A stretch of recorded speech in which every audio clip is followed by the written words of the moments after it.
Hello friends, welcome to our Sayali fashion designer channel आणि मी आहे सायली। तर तुम्हा सर्वांचं आपल्या आजच्या नवीन अशा छानशा व्हिडिओमध्ये मी मनापासून खूप खूप स्वागत करते। तर कसे आहात तुम्ही? नक्कीच मस्त आणि मजेत असणार आहेत। आणि आपल्या आजच्या छानशा व्हिडिओला आता आपण सुरुवात करूयात।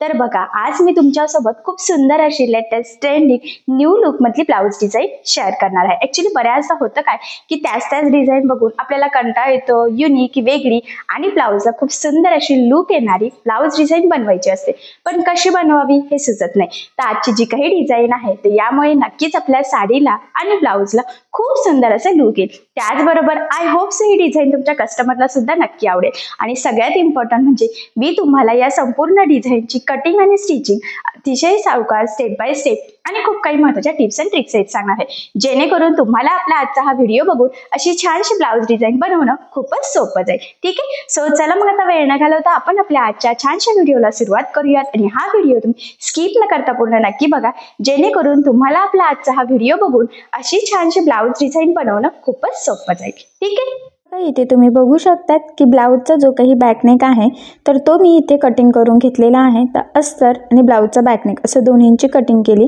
त्याचबरोबर ब्लाउजचा जो काही काठ होता तर तो सुद्धा इथे मी सेपरेट कटिंग करून घेतलेला आहे। तर बघा, मग इथे आता सगळ्यात आधी मी तुम्हाला या ब्लाउजचं मेजरमेंट कसं आहे ते सांगते, म्हणजे त्यानुसार तुम्हाला तुमच्या मापानुसार ह्या गळ्यासाठी कटिंग कशी करायची तर हे सहज लक्षात येईल। तर बघा, मग हा जो काही ब्लाउज आहे तर त्या ब्लाऊजची जी काही उंची आहे त्यामध्ये आपल्याला 1 इंच एक्स्ट्रा ॲड करायचं असतं। तर इथे बघा, ब्लाऊजची उंची आहे 13, 1 इंच मार्जिन, तर असं टोटल आपण 14 इंचाला इथे मार्किंग करून घेतलेली आहे। त्याचबरोबर आता हा जो काही ब्लाऊज आहे तर याला शोल्डर आपण टाकलेला आहे 5.5, तर 2.5 इंच गळा रुंदी आणि 5.5 शोल्डर असं आपण कंटिन्यू इथे मार्किंग केलेली आहे। बऱ्याचदा मी कटिंगच्या व्हिडिओमध्ये सांगितलेलं आहे त्याचं कॅल्क्युलेशन वगैरे कसं करायचं, त्यामुळे मी आत्ता काही ते सांगत नाही आहे। त्यानंतर इथे मुंडासुद्धा आपण 5.5 घेतला, 1.5ला मार्किंग करून बॅक साईडचा मुंडाचा सुद्धा शेप दिलेला आहे आणि इथून टाकलेला आहे छातीचा 4था भाग अधिक 1.5 इंच मार्जिन, म्हणजे 8.5 अधिक 1.5 इंच। आणि अशा पद्धतीने हा बॅक पार्ट आपण अस्तर आणि ब्लाऊजचं असं दोन्हींचं कटिंग केलं। तर सगळ्यात आधी आता आपण गळ्याची मार्किंग जी काही आहे तर ती अस्तरवर करणार आहोत। तर बघा, 2.5 इंच गळा रुंदीची ऑलरेडी मार्किंग केलेली आहे। त्यानंतर आता तुमचा जेवढा काही गळा असेल त्यामध्ये आपण 1/2 इंच एक्स्ट्राचं मार्जिन ॲड करायचं। तर बघा, मी इथं 10ला मार्किंग केली आणि 2.5 इंच गळा रुंदीची पुन्हा इथे एक मार्किंग करून घेतलेली आहे। आणि सगळ्यात आधी आता आपल्याला हा जो काही बॉक्स आहे तर तो ड्रॉ करून घ्यायचा आहे। तुमचा कोणताही गळा असो, ही जी काही स्टेप आहे बॉक्स काढण्याची तर ही कॉमन आहे। ठीक आहे, त्यानंतर मग आता इथून बघा मी 1ला क्रॉसमध्ये मार्किंग केली आणि गोल गळ्याचा इथे आपण आकार देऊन घेऊयात। तर बघा, आता हा जो काही शेप आहे तर तुम्हाला जर वाटत असेल तर तुम्ही बराचसा डीपसुद्धा घेऊ शकतात। याआधी मी 4 गळे कसे कटिंग करायचे गोल गळे त्याचा व्हिडिओ टाकलेला आहे, तर तो बघून तुम्हाला किती डीप हवा आहे त्यानुसार तुम्ही कटिंग करू शकतात। तर बघा, मग सगळ्यात आधी आता आपल्याला जो काही ब्लाऊजचा बॅक पार्ट आहे तर तो सरळ ठेवायचा आणि त्यावर आपण कटिंग केलेला अस्तरचा पार्ट ठेवायचा आहे। आणि मग बघा, ह्या पद्धतीने मी सेंटरला आणि दोन्ही शोल्डरला अशा पिना लावून घेतल्या, म्हणजे गळा वगैरे जास्त स्प्रेड होणार नाही आणि स्टिचिंग करताना आपल्याला इझी जाईल। तर बघा, सगळ्यात आधी आपल्याला गळ्याच्या साईडला साधारणतः 1/2 इंचचं मार्जिन ठेवून इथे टीप मारून घ्यायची आहे। बघा, मी ज्या पद्धतीने मारते त्या पद्धतीने, आणि इथे काही आपण कॅनव्हास पेपर वगैरे यूज केलेला नाही आहे, कारण हा सिंपल असा गोल गळा आहे। तुम्हाला वाटत असेल तर तुम्ही करू शकतात, बट शक्यतो गोल गळ्याला गरज पडत नाही। त्यानंतर लगेचच कंटिन्यू आता आपण बघा कमरेच्या साईडला साधारणतः 1/2 इंचचं मार्जिन ठेवून इथे टीप मारून घेऊयात। आणि त्यानंतर आता बघा, जो काही एक्स्ट्राचा ब्लाऊजचा कपडा आहे तर तो आपल्याला इथे कटिंग करून घ्यायचा आहे। आणि त्याचबरोबर आता जो काही गळ्याच्या मध्ये सुद्धा एक्स्ट्राचा आहे तर तो सुद्धा आपल्याला इथे कटिंग करून घ्यायचा आहे। तर कुठलाही गळा असो, हे मधलं कट करणं, कमरेच्या साईडचं कट करणं हे कॉमन आहे। आणि त्यानंतर गळ्याला छोटे छोटे कट्स मारायचे, जेणेकरून ज्यावेळेस आपण हा बॅक पार्ट सरळ करू त्यावेळेस तो व्यवस्थित फोल्ड होणं गरजेचं आहे। जर का कट्स व्यवस्थित नसतील तर बऱ्याचदा त्याचा शेप आपल्याला हवा तसा येत नाही, त्यामुळे ते आठवणीने कट्स मारायचे। आणि त्यानंतर ह्या पद्धतीने बघा आपल्याला हा पार्ट सरळ करून घ्यायचा आहे। आता सरळ केल्यावर बघा, कमरेच्या साईडला आणि गळ्याच्या साईडला व्यवस्थित प्रेस करून घ्यायचं आहे। आणि आता सगळ्यात आधी आपल्याला इथे गळ्याच्या साईडला दाबटीप देऊन घ्यायची। तर दाबटीप देताना काळजी घ्यायची आहे की जो काही अस्तरचा कपडा आहे तर तो वरती दिसणार नाही, जेणेकरून आपली गळ्याची आणि ब्लाऊजची फिनिशिंग बिघडणार नाही। आणि बघा मी ज्या पद्धतीने थोडं थोडं पकडत इथे दाबटीप देते, सेम तुम्हीसुद्धा त्याच पद्धतीने थोडं थोडं पकडत इथे दाबटीप देऊन घ्यायची आहे. आता बघा गळ्याच्या साईडला दाबटीप देऊन झाल्यानंतर लगेचच आपण आता कमरेच्या साईडला सुद्धा इथे दाबटीप देऊन घेऊयात.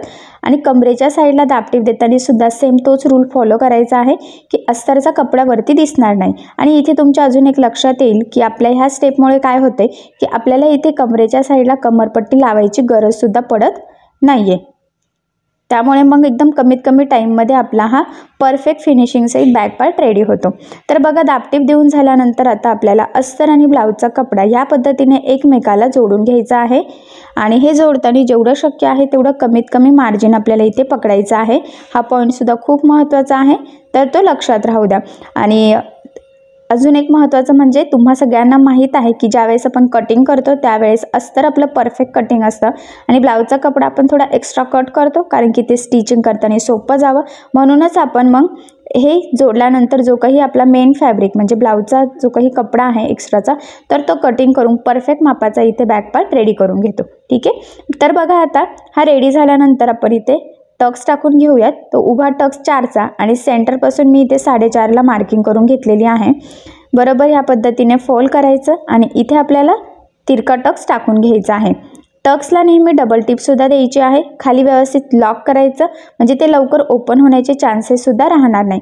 सेम त्याच पद्धतीने बघा इकडच्या साईडला सुद्धा बरोबर डबल टिप देऊन घ्यायची आहे. तर फायनली बघा आता छान परफेक्ट फिनिशिंग सहित दोन्ही साईडला आपण इथे टक्स टाकून घेतलेले आहे. यानंतर आता आपण डिझाईन करायला सुरुवात करूयात. तर बघा सगळ्यात आधी ह्या पद्धतीने फोल्ड करून सेंटरला मार्किंग करून बघा मी हा जरा शेप देऊन घेतलेला आहे. ठीक आहे. आता हा जो काही पार्ट आहे तर तो मी साईडला ठेवते आणि इथे छोटासा कॅनव्हास पेपरचा तुकडा घेतलेला आहे बघा. तर आता तुम्हाला जेवढा शेपचा तो छोटे छोटे पॅच हवे आहे त्यानुसार तुम्ही घेऊ शकतात. बघा मी 2.5ला मार्किंग केली आणि जो काही डिस्टन्स आहे तर तो 1 इंचाचा घेतला. आणि सगळ्यात आधी ह्या पद्धतीने बघा छोटासा एक बॉक्स ड्रॉ करून घ्यायचा आहे. आणि बघा मी हार्ट शेप इथे ड्रॉ केलेला आहे. तुम्ही पानाचा वगैरे वेगवेगळे तुम्हाला जसं आवडेल त्रिकोणी षटकोनी असे देऊ शकतात. पंचकोनी पण छान दिसतात. शक्यतो त्रिकोणी आणि पानगळा जास्त छान दिसतं, पण मग हार्ट शेप पण छानच दिसतो. सो तुम्ही हार्ट शेपमध्ये सुद्धा ही डिझाईन करू शकतात. तर बघा मग मी हा एक ड्रॉ करून घेतलेला आहे आणि तो शेप व्यवस्थित आला की नाही तो एकदा चेक करायचं. आणि आता मी तुम्हाला ते कटिंग करून दाखवते म्हणजे त्याचा आकार कसा आलेला आहे ते तुमच्या लक्षात येईल. हे बघा. ठीक आहे. आता सेम तोच पार्ट बघा ठेवून मार्किंग करून घेऊयात. आपल्याला इथे टोटल 4 हवे आहेत. तुम्ही यापेक्षा जर छोटे केले किंवा गळा जास्त डीप हवा असेल तर तुम्ही 5सुद्धा यूज करू शकतात किंवा मोठे 3सुद्धा यूज करू शकतात. बट मी इथे जरा मीडियम साईजचे, खूप छोटे पण नाही किंवा खूप मोठे पण नाही, तर असे जरा मीडियम साईजचे बघा हे हार्ट शेप 4 टोटल मी इथे कटिंग करून घेते. तर बघा सेम आधीची एक मार्किंग करायची आणि ते ठेवून बाकीच्याला मार्किंग करून घ्यायची म्हणजे मग सगळे आपले एकाच शेपमध्ये रेडी होतात. नाही तर मग ते कमी जास्त छोटं मोठं झालं की ते व्यवस्थित दिसत नाही, फिनिशिंगसुद्धा प्रॉपर येत नाही. तर बघा मग ते 4ही पण आता आपल्या इथे कटिंग करून झालेले आहेत. तर ते आता आपल्याला इथे काठाला लावून घ्यायचे आहे. तर बघा आता मी काठाच्या आतल्या साईडने ठेवलेला आहे. तुम्हाला व्हिडिओत काठ सरळ आहे की उलटा ते कळत नाही आहे, पण उलटा काठ ठेवलेला आहे आणि त्यावर मग कडेकडेने टीप मारून घ्यायची आहे. जसा शेप आहे शक्यतो तशीच टीप मारण्याचा प्रयत्न करायचा आहे. तिरकी वगैरे टीप जाऊन देऊ नका. आणि महत्त्वाचं म्हणजे जेवढं शक्य आहे तेवढं कडेकडेने आपल्याला इथे टीप मारून घ्यायची आहे. तर बघा एक शेप आपण इथे टीप मारून घेतलेला आहे. सेम त्याच पद्धतीने आता दुसरासुद्धा आपल्याला लावून घ्यायचा आहे. कुठेही गोळा होणार नाही याची सुद्धा काळजी घ्यायची नाही, तर बऱ्याचदा फिनिशिंग वगैरे मग पुन्हा बिघडते. सो तसं होऊ नये त्यासाठी व्यवस्थित काळजीपूर्वक इथे तुम्ही हे जे काही हार्ट शेप आहेत तर ते लावून घ्यायचे आहेत. म्हणजे कुठलाही शेप असो तुमचा कडेकडेने टीप मारून घ्यायची उलटा काठ ठेवून. हा सुद्धा पॉईंट खूप महत्त्वाचा आहे. तर बऱ्याचदा काय होतं गडबडीमध्ये आपण सरळ काठालाच लावून घेतो आणि मग ते लावून झाल्यावर आपल्याला कळतं की आपलं चुकलं आहे. त्यामुळे मग काय करायचं की आधीच थोडंसं काळजीपूर्वक चेक करायचं काठ उलटा आहे की सरळ आहे असं, आणि शक्यतो उलटाच ठेवायचा आहे आणि मग ते लावायचं आहे. आणि महत्त्वाचं म्हणजे हे छोटे छोटे पॅचेस आहेत हे डायरेक्ट आपण गळ्यावर लावणार आहोत, त्यामुळे इथे त्या पॅचेसला आपल्याला अस्तरसुद्धा लावण्याची गरज नाही आहे. तर बघा मग या पद्धतीने आता फायनली आपले 4ही पण जे काही कॅनव्हास पेपरचे छोटे छोटे पॅचेस आहेत तर ते लावून होत आलेले आहे. तर तुम्हीसुद्धा व्यवस्थित प्रॉपर थोडं थोडं पकडत इथे हे टीप मारून घ्यायची आहे. ठीक आहे. आता बघा काय करायचं, आता हे आपल्याला एक्स्ट्राचं कट करून ते व्यवस्थित सेम करून घ्यायचं आहे. हे बघा एकदम काटोकाट कटिंग करायची आहे, कुठेही काही एक्स्ट्रा सुद्धा करायचं नाही आहे. इकडचं सुद्धा सेम त्याच पद्धतीने बघा. आणि कटिंग करताना सुद्धा थोडंसं काळजीपूर्वक कट करायचं. बऱ्याचदा काय होतं की टीप वगैरे व्यवस्थित लागली जाते, पण ज्यावेळेस आपण कटिंग वगैरे करतो तर ती कमी जास्त होते आणि मग त्यामुळे काय होतं, आपले शेप पुन्हा चेंज होतात. सो तसं होऊ नये त्यासाठी व्यवस्थित काळजीपूर्वक थोडंसं इथे करून घ्यायचं आहे. ठीक आहे. तर बघा फायनली चारही पण पॅचेस इथे आता आपले कटिंग झालेले आहेत. आणि आता हे पॅचेस कुठे कसे लावायचे तर ते मी तुम्हाला सांगते. तर बघा मग सगळ्यात आधी आता आपल्याला इथे लेस लावून घ्यायची आहे, ती पण वन साईड. तर इथे मी गोल्डन त्रिकोणची लेस घेतलेली आहे. तुम्ही तुमच्या आवडीनुसार कुठलीही लेस इथे यूज करू शकतात, बट मी गोल्डन घेतलेली आहे कारण गोल्डनसुद्धा कुठल्याही ब्लाऊजवर सहजच मॅच होते. आणि आपण जी काही मार्किंग केलेली आहे ना, बरोबर तिथेच आपल्याला ती लेस लावून घ्यायची आहे बघा वन साईडने. आणि खाली आपल्याला बघा एक्स्ट्राचं कट करून थोडंसं फोल्डिंग पुरतं सुद्धा ठेवायचं आहे, कारण की आपला कमरेचा पार्ट ऑलरेडी फिनिशिंगसहित तिथे रेडी झालेला आहे. आणि ह्या लेसला बघा आपण इथे डबल टिप देऊन घेऊयात.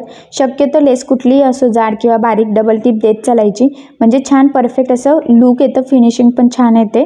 बऱ्याचदा ती लेस तरंगल्यासारखी दिसते, त्यामुळे डबल टिप दिली की छान असं लूक येतं. आणि बघा मग सेम तीच लेस आता त्याच्या समोर आपल्याला लावून घ्यायची आहे. ते जे काही त्रिकोण आहेत तर ते आपल्याला इथे समोरासमोर करायचे आहेत. ठीक आहे. आणि लावताना बघा मध्यभागी थोडासा डिस्टन्स सोडलेला आहे, म्हणजे जो काही ब्लाऊजचा कलर आहे ना तर तो बरोबर मध्यभागी दिसतोय आणि त्यामुळे मग अजूनच सुंदर असं लूक आलेला आहे. आणि बघा इथे सुद्धा मी डबल टिप देऊन घेतलेली आहे. ठीक आहे. तर बघा एक साईडने एकदम छान परफेक्ट फिनिशिंग सहित आपण इथे गोल्डन लेस लावून घेतलेली आहे आणि इथे लूकसुद्धा एकदम छान आलेला आहे बघा, बघितल्यावरच लक्षात येते. ठीक आहे. त्यानंतर आता जे काही पॅचेस आहेत तर ते आपल्याला दुसऱ्या साईडला बघा ह्या पद्धतीने लावून घ्यायचे आहेत. तर मी ज्या पद्धतीने ठेवलेले आहेत ना तसेच लावायचं आहे. थोडासा सेम डिस्टन्स येईल याची सुद्धा काळजी घ्यायची आहे. आणि बघा मग मी आता इथून लावायला सुरुवात करते. तर इथे सुद्धा हे पॅचेस लावताना कुठेही ब्लाऊज किंवा पॅच गोळा होणार नाही याची काळजी घ्यायची. एवढंच नाही तर जेवढं शक्य आहे तेवढं कडेकडेने इथे आपल्याला टिप मारून घ्यायची आहे. तर बघा इथे एक पॅच लावून झालेला आहे. आता सेम त्याच पद्धतीने बघा थोडंसं डिस्टन्स ठेवून आपल्याला दुसरा जो काही छोटासा पॅच आहे तर तो लावून घ्यायचा आहे. तर बघा आता याचा काठ थोडा वेगळा होता. जर का तुमचा छान असा डिझायनर काठ असेल तर बघा ब्लाऊजला अजून सुंदर असं लूक येईल. हा प्लेन असा गोल्डन टाईप काठ होता. बऱ्याचदा कॉन्ट्रास्ट पण काठ असतात, त्यामुळे मग ते अजून सुंदर लूक येऊ शकतं. तुमचा काठ आणि साडीचा कलर किंवा ब्लाऊजचा कलर कसा आहे त्यावर ते डिपेंड आहे. इथे सिम्पल काठ होता गोल्डन प्लेनच. आणि बघा हा फायनल पॅच. तर या पद्धतीने मग चारी पण पॅच बघा मी इथे लावून घेतलेले आहेत. तर तुम्ही सुद्धा छान असे परफेक्ट फिनिशिंग सहित इथे पॅचेस लावू शकतात. आणि बघा लूक पण खूप सुंदर आलेला आहे आणि ते हार्ट शेपमुळे तर बघा अजूनच सुंदर असं दिसते. आता हे पॅच लावून झाल्यानंतर काय करायचं बघा, मी एक छोटीशी गोल्डन कलरची लेस घेते कडेकडेने लावण्यासाठी, म्हणजे अजून सुंदर लूक येईल आणि फिनिशिंग सुद्धा छान येईल. तर बघा इथून मी बरोबर सेंटरपासून लावायला सुरुवात करते. तर लक्षात राहू द्या आता हे एकदम छोटे छोटे हार्ट शेपचे पॅचेस आहेत आणि आता ते एकदम परफेक्ट आलेले आहेत. पण जर का आपली लेस लावताना चुका झाला तर त्याचा शेप बदलण्याचे चान्सेस असतात. त्यामुळे लेस लावताना अतिशय काळजीपूर्वक सावकाश एकदम थोडं थोडं पकडत लेस लावायची आहे, जेणेकरून आपला जो काही पॅच आहे हार्ट शेपचा त्याचा शेप चेंज व्हायला नको. तर याची महत्त्वाचं आहे पॉईंट, तर त्याची काळजी घ्यायची आहे. इथे व्यवस्थित बघा इथे फोल्डसुद्धा करायचं, लॉक करून घ्यायचं. आणि महत्त्वाचं म्हणजे आता तुम्ही इथे बघू शकता ही जी काही लेस आहे तर ती खूप छोटी आहे, पण तरीसुद्धा इथे मी डबल टिप देऊन घेते, म्हणजे ती व्यवस्थित पॅक होते. पॅचला सुद्धा कडेकडेने प्रॉपर अशी लागली जाते, वरती तरंगत सुद्धा नाही आणि कुठून धागे वगैरे निघण्याचे सुद्धा चान्सेस राहत नाही. तर एक शेपला लावून घेतलेले आहे. सेम त्याच पद्धतीने आता उरलेले ते जे काही 3 शेप आहेत तर त्या सगळ्या शेपला आपल्याला इथे लावून घ्यायची आहे. तर बघा अजून एक महत्त्वाचा पॉईंट म्हणजे तुम्ही आधीसुद्धा म्हणजे पॅचेस लावण्याच्या आधीसुद्धा तिथे ही लेस लावू शकतात. बट होतं काय की पॅचेस आपण डायरेक्ट कडेने आपल्याला पॅचला फिनिशिंग नाही आहे, मग लेस लावताना प्रॉपर लागली जाणार नाही. पण जर का ते पॅचेस आधी ब्लाऊजला लावले आणि त्यानंतर जर का लेस लावली तर मग काय होतं की फिनिशिंग प्रॉपर येते आणि धागे वगैरे निघण्याचे चान्सेस राहत नाही, कारण की ते काय होतं आपल्या लेसमध्ये व्यवस्थित पॅक होतात आणि थोडे ब्लाऊजमध्ये पण ती लेस येते. ब्लाऊज आणि पॅचच्या मध्यभागी, त्यामुळे मग फिनिशिंग बिघडण्याचे चान्सेस राहत नाही, धागे निघण्याचे पण चान्सेस राहत नाही. त्यामुळे शक्यतो मग आधी ते पॅचेस लावून घ्यायचे आणि त्यामुळे नंतर लेस लावायची. म्हणजे महत्त्वाचा पॉईंट आहे, मला असं वाटतं फिनिशिंगसाठी खूप इम्पॉर्टंट आहे, तर तुम्ही हा लक्षात ठेवावाच असं मला तरी वाटतंय. तर लक्षात ठेवा, कारण बऱ्याच जणांना प्रश्न पडत असेल की आधीच पॅच रेडी आहेत तर तिथे आपण लेस वगैरे आधी लावू शकतो की नाही. लावू शकतो, बट मला असं वाटतं की फिनिशिंग किंवा कुठेतरी धागे वगैरे निघू शकतात नंतर ब्लाऊज यूज केल्यानंतर. सो तसं होऊ नये त्यासाठी मग तुम्ही आधी पॅचेस लावून नंतर लेस लावू शकता, म्हणजे शक्य असेल तर तसंच करावं.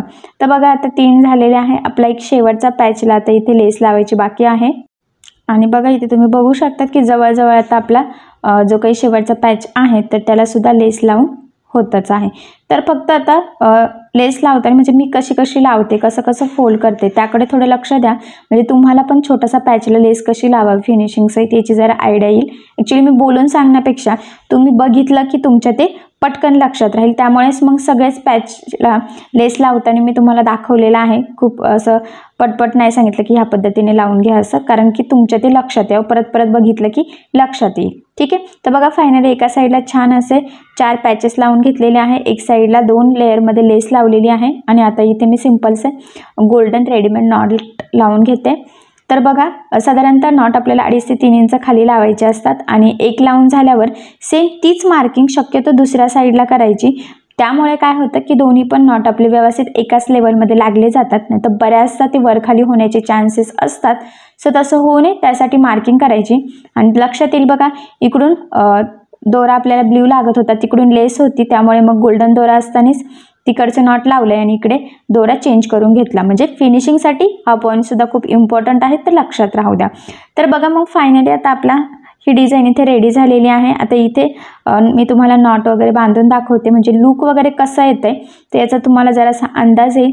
त्याचबरोबर बघा इथे आपल्याला सिम्पलचे तुम्ही फॅब्रिकचे लटकन तयार करू शकतात, पण मग मी इथे सिम्पल सिल्क थ्रेडचं गोल्डन इथे लावून घेतलेलं आहे. तर फायनली आपले बघा वन साईड काठापासून खूप सुंदर अशी ब्लाऊजची डिझाईन आपण इथे बनवून घेतलेली आहे.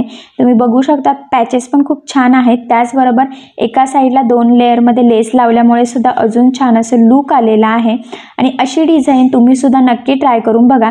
तुमच्याकडे काठ जर कमी असेल किंवा तुम्हाला गोल गळ्यावरच डिझाईन बनवायची असेल तर अशा पॅटर्नमध्ये तुम्ही डिझाईन नक्की बनवू शकतात आणि तुम्ही नक्की ट्राय सुद्धा करून बघा. ठीक आहे. तर बघा मग ही जी काही डिझाईन आहे त्याची कटिंग आणि स्टिचिंग दोन्ही पण मी तुम्हाला अतिशय सावकाश स्टेप बाय स्टेप आणि सगळ्यात महत्त्वाचं म्हणजे खूप काही महत्त्वाच्या फिनिशिंगच्या टिप्स आणि ट्रिक्ससहित सांगितलेलं आहे, जेणेकरून तुम्हाला फक्त ब्लाऊज डिझाईन बनवणंच नाही किंवा ब्लाऊज शिवणंच नाही, तर तो परफेक्ट फिनिशिंग सहित कसं बनवावे, त्यासाठी कुठल्या टिप्स फॉलो कराव्यात, तर हे सुद्धा अतिशय सविस्तर सांगितलेलं आहे. तर त्या सगळ्या टिप्स फॉलो करून तुम्ही सुद्धा ही डिझाईन नक्की ट्राय करून बघा. तुम्हाला सुद्धा नक्कीच परफेक्ट फिनिशिंग सहित ही डिझाईन अशी नक्कीच शिवता येईल. त्याचबरोबर या डिझाईनमुळे सुद्धा आपल्या ब्लाऊजला छान असं लूक येईल. सो अशी डिझाईन नक्की ट्राय करून बघा. ठीक आहे. तर तुम्हाला आपला आजचा व्हिडिओ कसा वाटला आहे मला कमेंट करून नक्की कळवा. त्याचबरोबर आपली डिझाईन आवडली असेल तर व्हिडिओला लाईक करायला विसरू नका. आणि असेच नवनवीन छानसे व्हिडिओ बघण्यासाठी आपल्या सायली फॅशन डिझायनर या चॅनलला लाईक करा, शेअर करा आणि सबस्क्राईब करायला विसरू नका. आणि ज्यावेळेस तुम्ही सबस्क्राईब कराल त्यावेळेस त्यासमोरील बेल आयकॉन ही नक्की प्रेस करा. त्यामुळे काय होईल, जेव्हा मी नवीन व्हिडिओज टाकेल त्याचं नोटिफिकेशन तुम्हाला तुमच्या मोबाईलवर येईल. ओके. थँक्यू.